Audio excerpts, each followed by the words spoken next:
Professor Kingsley Moghalu, presidential candidate of the Young Progressives Party, YPP, former Deputy Governor of the Central Bank of Nigeria.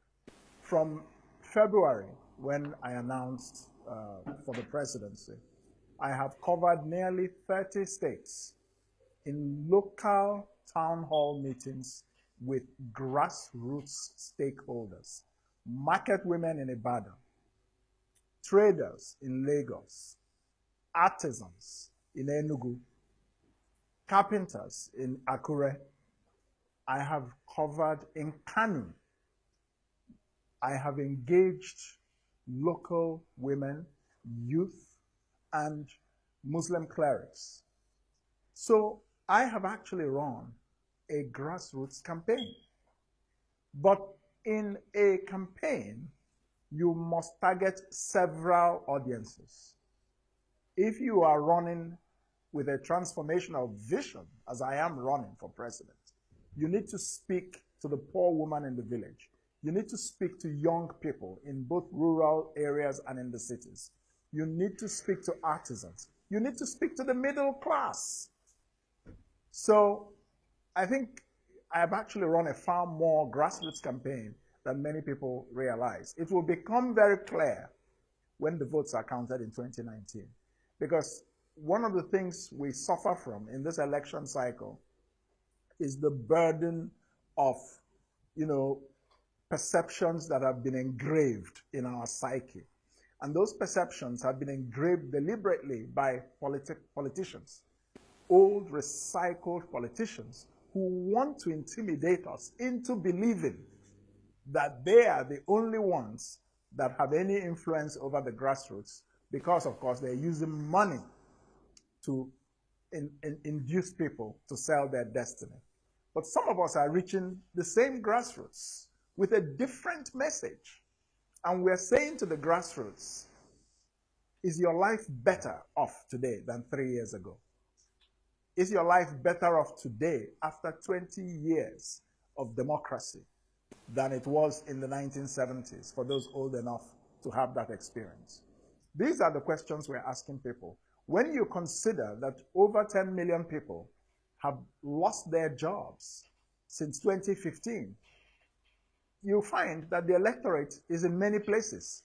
It's not just in the rural areas. The electorate is also in the urban areas, with millions of jobless young men and women. So all those old perceptions, things are changing.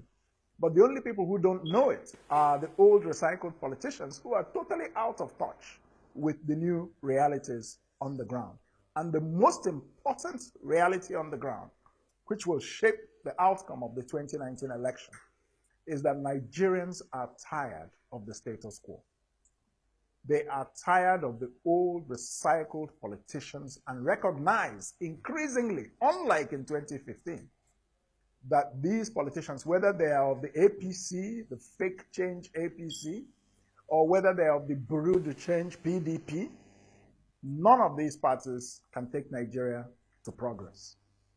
In 2015, people thought it was anybody but Jonathan. And they saw now President Buhari, as an alternative. Now they have tried Jonathan, the PDP. They've tried Buhari, also of the APC, and they have found out that the problem is that these two people and these two parties are actually the same thing. There's no difference in terms of the outcome for the common man. In fact, Nigeria not only needs to be restructured.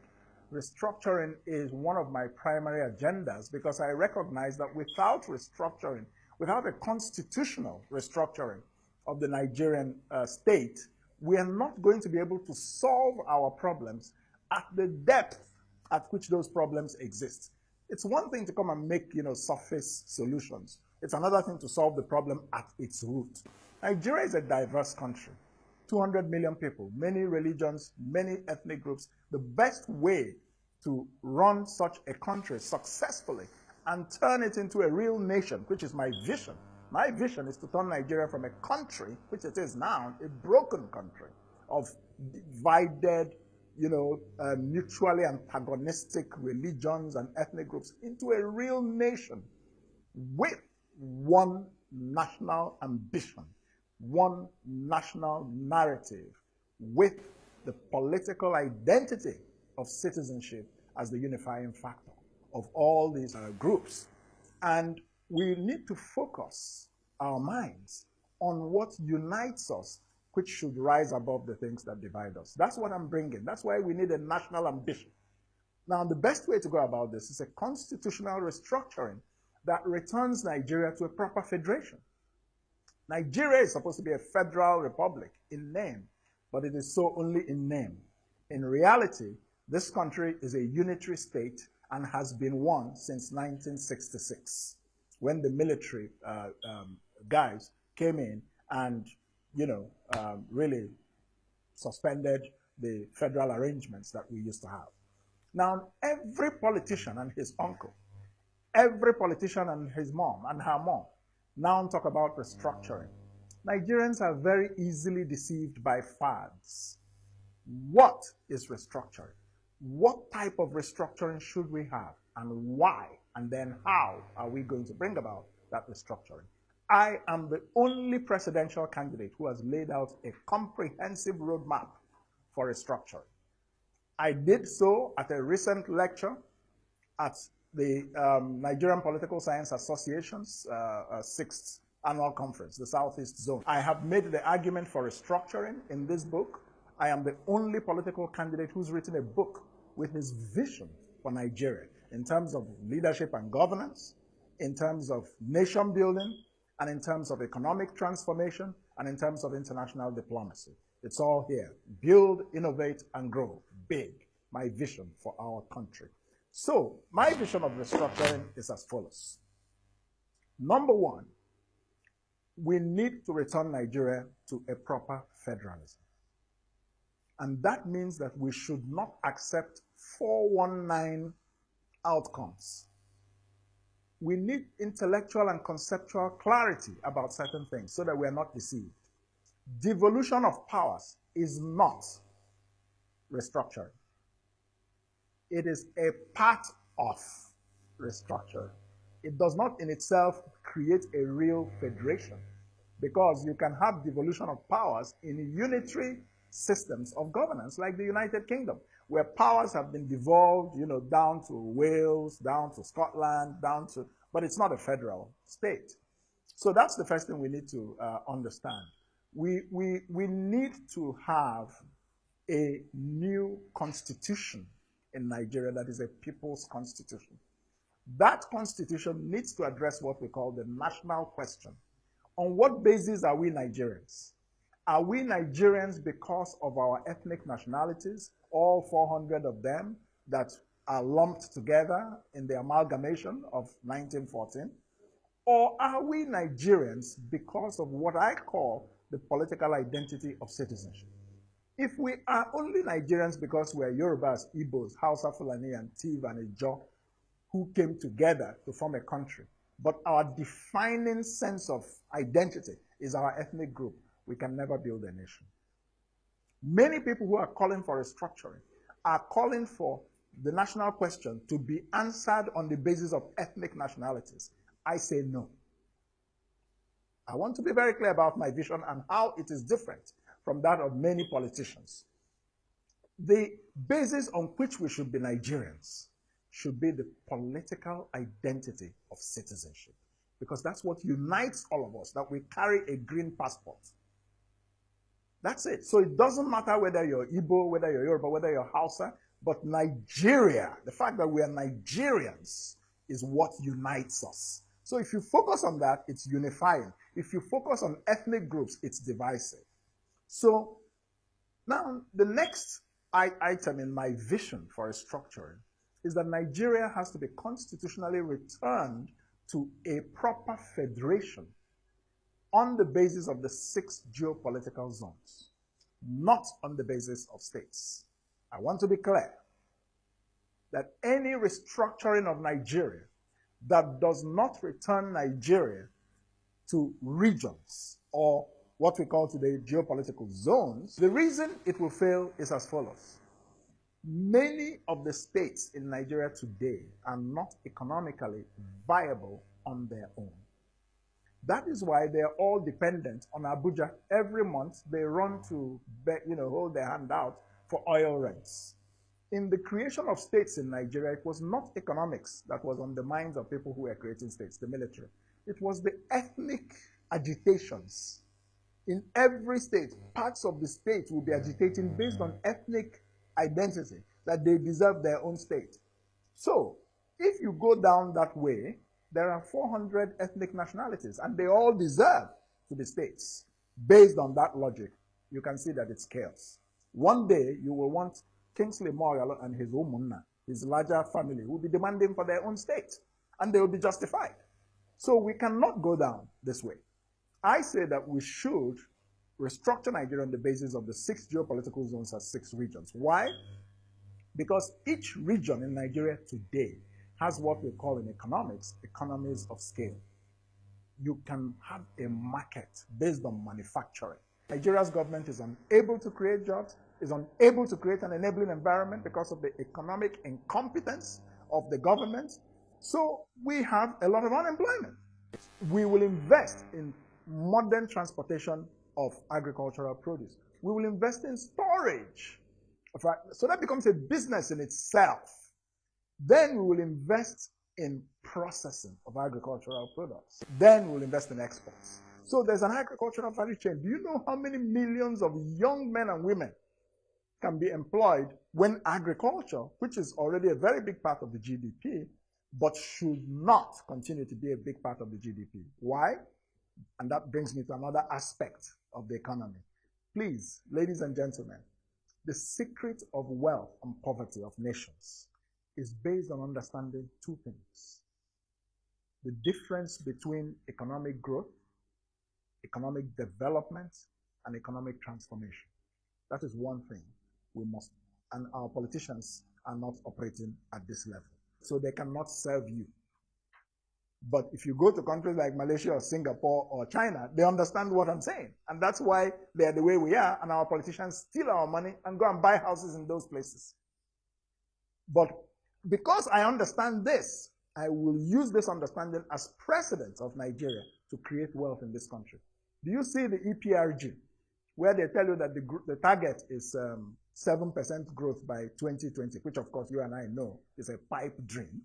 Economic growth does not in and of itself address issues of poverty. The economy can be growing, but the growth may not be inclusive.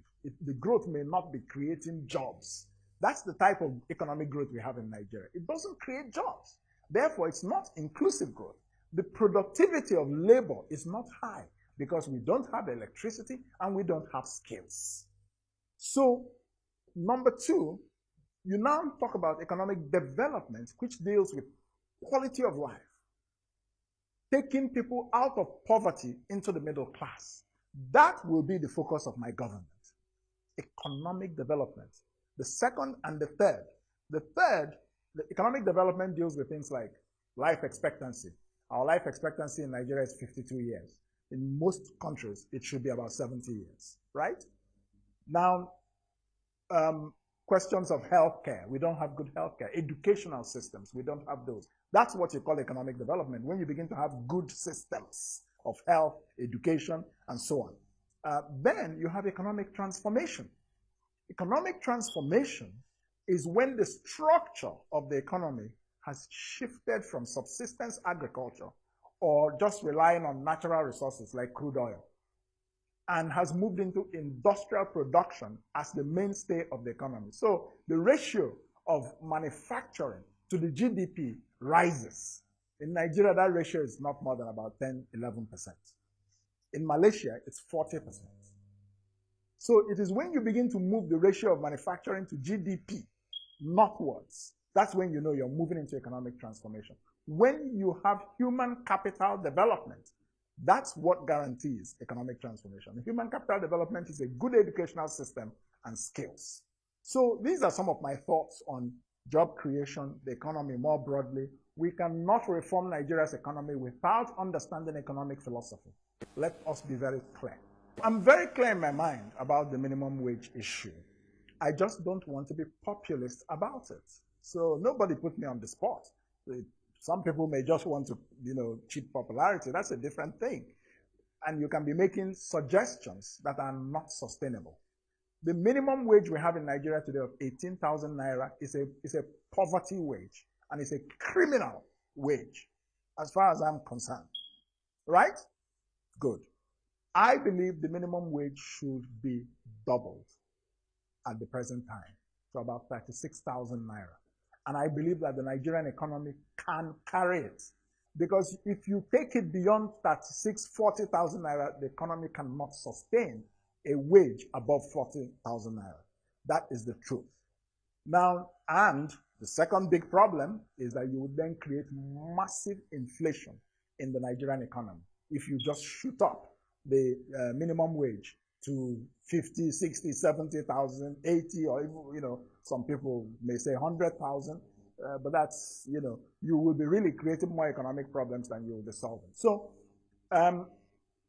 that's my baseline position on the minimum wage. I call upon the government of Nigeria to agree to a minimum wage of not less than 30,000 naira, which the labor unions are protesting, and I stand with labor on the minimum wage. Let me be very clear.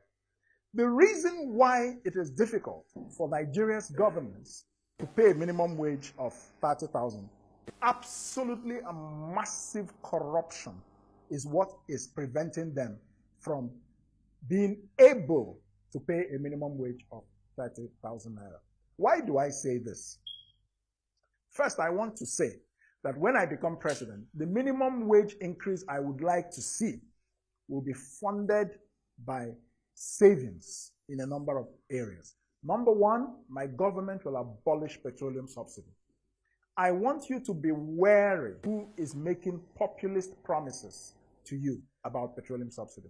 Petroleum subsidy cost this government and most governments for the past several years about 1 trillion naira a year. It is a waste of money because petroleum subsidy favors the rich, not the poor. Who are the people who benefit from petroleum subsidy? It is the people, the big men and women with their SUVs, with their Jeep, with their Prado. How many poor people on their bicycle in the village benefit from petroleum subsidy? On top of it, the Buhari administration increased the pump price of petroleum about 60-something%, thereby complicating the hardship on the poor. Now, when you abolish petroleum subsidy, you save the money, but we will also deregulate the downstream petroleum sector. The government will have nothing to do with it. Private people, we will encourage petroleum refining in Nigeria. If people are not able to set up petroleum refineries and they import petroleum, the government will not interfere with the price. And let me tell you what will happen. As many people get into this business and are competing, the prices will naturally begin to fall. This is economics 101. So that's my view about the subsidy, not the minimum wage. But the reason why a lot of our politicians don't want to agree to a minimum wage of 30,000 is because they're stealing our money in security votes, in the award of massively inflated contracts, in all sorts of diversionary schemes, like you saw with the Nigerian Liquefied Natural Gas. The government of President Buhari has been illegally and corruptly proceeds from that company into the wrong purposes to maintain petroleum subsidy and pretend that they're helping the poor. So this is the problem.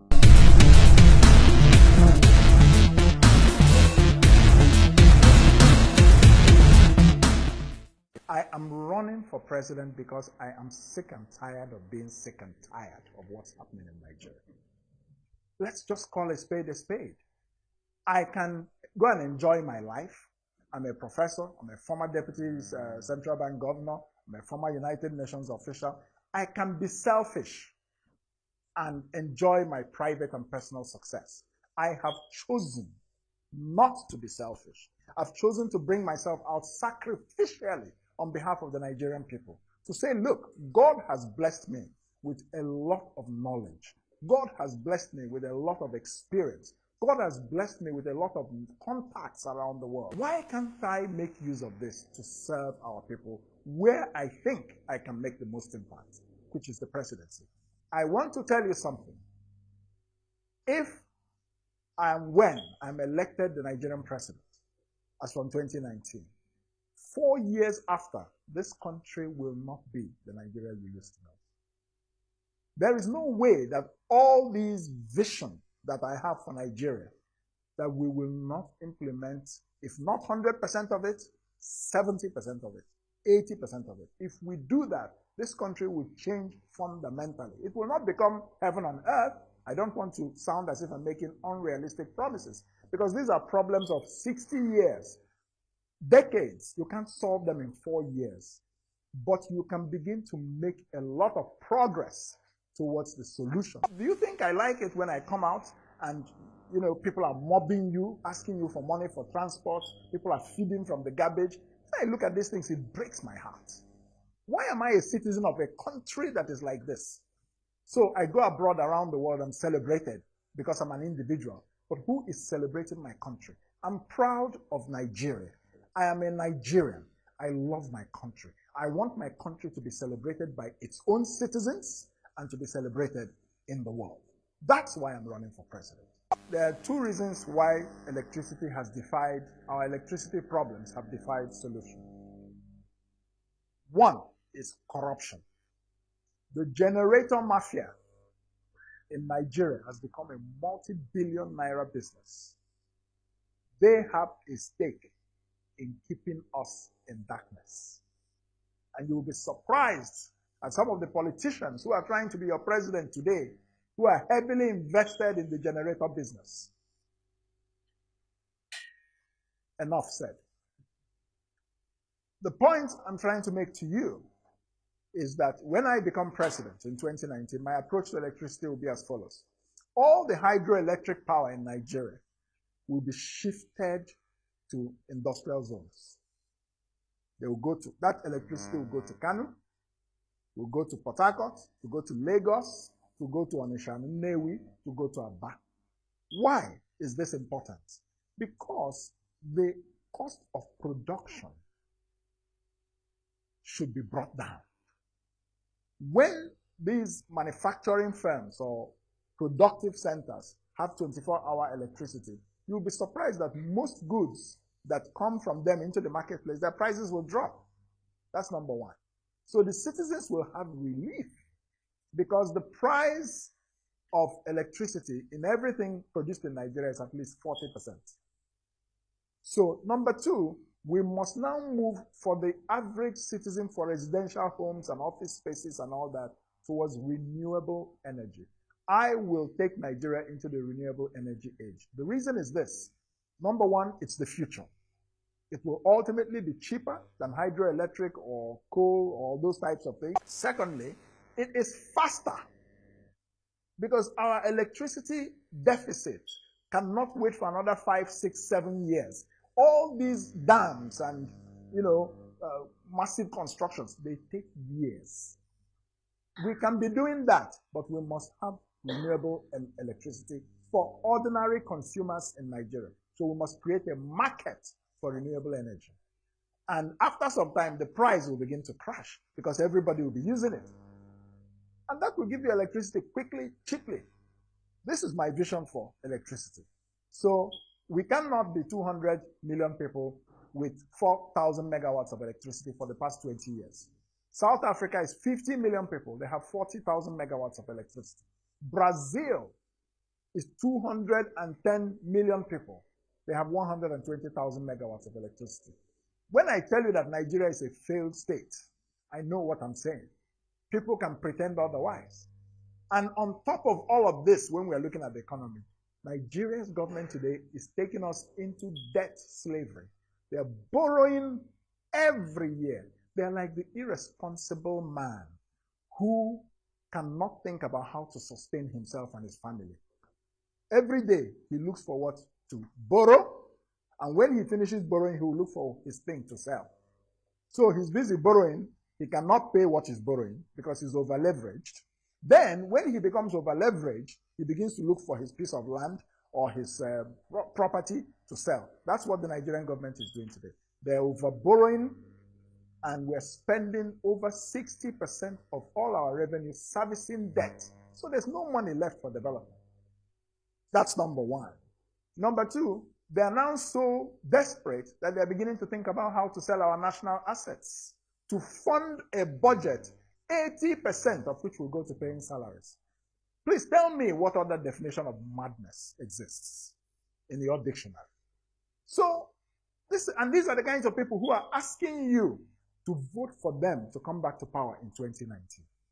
Nigeria is in a real problem, but I believe that the people of Nigeria will listen to the message that I and the Young Progressives Party are putting out to them, that the 2019 elections are not just elections. 2019 is an existential choice. 2019 is a choice between the past and the future. It's a choice between progress and retrogression. It's a choice between poverty and prosperity. It's a choice between security and insecurity.